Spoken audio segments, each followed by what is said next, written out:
글로벌 경기 침체로 산업계 전반에 먹구름이 낀 가운데 반등이 기대되는 업종이 있는데요. 바로 조선업입니다.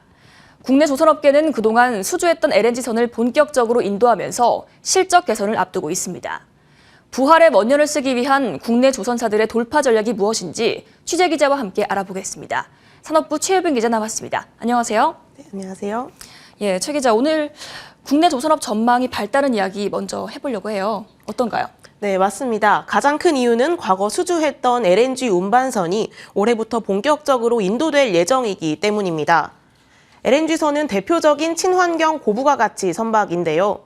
글로벌 환경 규제가 강화되고 러시아가 유럽에 대해 천연가스를 무기화하면서 이 LNG선의 인기가 급상승했습니다. 우리나라는 이 LNG선 시장을 사실상 싹쓸이할 만큼 좀 세계 최고 수준의 기술력을 가지고 있습니다. LNG선은 2021년 하반기부터 수주 랠리가 시작됐는데요. 통상 선박 계약부터 인도까지 2년에서 3년 정도 걸리는 것을 고려하면 올해 본격적으로 건조될 전망입니다. 최근 조선업계의 계약 관행을 보면 중도금을 서너 차례 나눠서 지급받고 마지막 인도 단계에서 60% 정도의 건조 대금을 지급받게 됩니다. 이에 따라 올해 조선업계 실적에 수주 매출이 가장 크게 반영될 것으로 보입니다. 현금 흐름 개선을 앞두고 흑자 전환 기대도 덩달아 커지고 있습니다. 우선 작년 3분기 한국조선해양이 국내 조선사 중 처음으로 분기 흑자 전환에 성공했고요. 올해 연간 단위로 보면 조선 3사 모두 흑자 전환할 것이란 시각이 우세합니다. 예, 올해 그런데 글로벌 경기 침체 상황에서도 이런 수주 랠리가 지속될 수 있을 거라는 건가요? 네, 말씀하신 것처럼 이 경기 침체와 고금리 상황으로 이 선주들의 신규 수주 자체는 다소 위축될 것으로 보입니다. 한국조선해양은 올해 조선해양 부분의 수주 목표치를 작년 수주량보다 34% 줄어든 157억 달러, 우리 돈으로 약 19조 원 정도 낮춰서 잡았습니다. 삼성중공업과 대우조선해양은 아직 올해 수주 목표치를 발표하지 않았지만 두 회사 모두 작년 수주량보다 수주 목표를 낮출 것으로 예상이 됩니다. 다만 업계에서는 이 수주 목표 하향을 부정적으로 볼 것만은 아니라는 목소리가 우세한데요. 현재 국내 조선사들의 수주 잔고는 2026년까지 차 있는 상황입니다.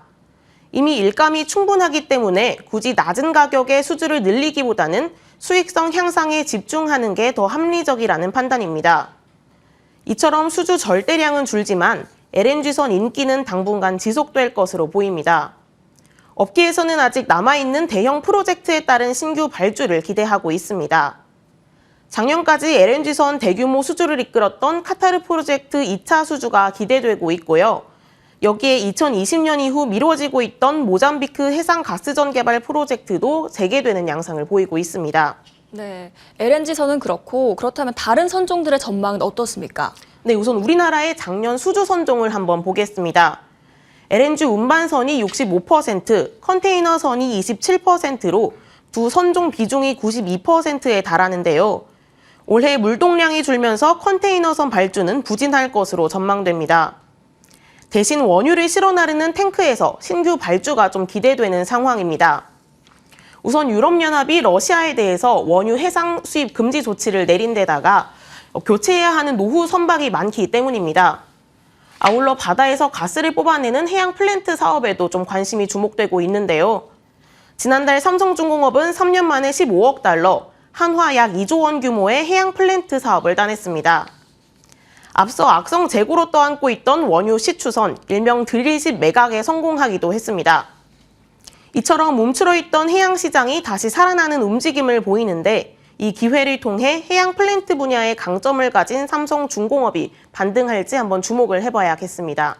예, 삼성중공업 이야기가 나왔는데 최근에 한국조선해양은 가지고 있던 리스크를 다소 털어낸 것 같던데 어떤가요? 네, 지난주 한국조선해양의 자회사인 현대중공업의 통상임금소송이 11년 만에 이제 마무리가 됐습니다. 이에 따라 현대중공업은 미지급 법정수당과 퇴직금 총 6,300억 원을 추가로 지급을 하게 됐습니다. 다만 이제 재작년 대법원 판결 이후에 회사 측은 충당금을 충분히 쌓아놨기 때문에 올해 실적에 영향이 없다고 얘기를 하고 있습니다. 또 연초에는 한국조선해양이 현대사무중공업의 상장을 포기하면서 자회사 상장 리스크가 좀 해소가 됐는데요. 현대사무중공업은 실적 턴어라운드 폭이 가장 클 것으로 전망되는 만큼 상장 철회로 주주들에게는 청신호가 켜졌습니다. 리스크를 털어낸 한국조선해양은 본격적으로 미래 선박 기술에 집중하는 모습입니다. 그룹사인 HD현대는 올해로 2년 연속 CES에 참석하기도 했는데요.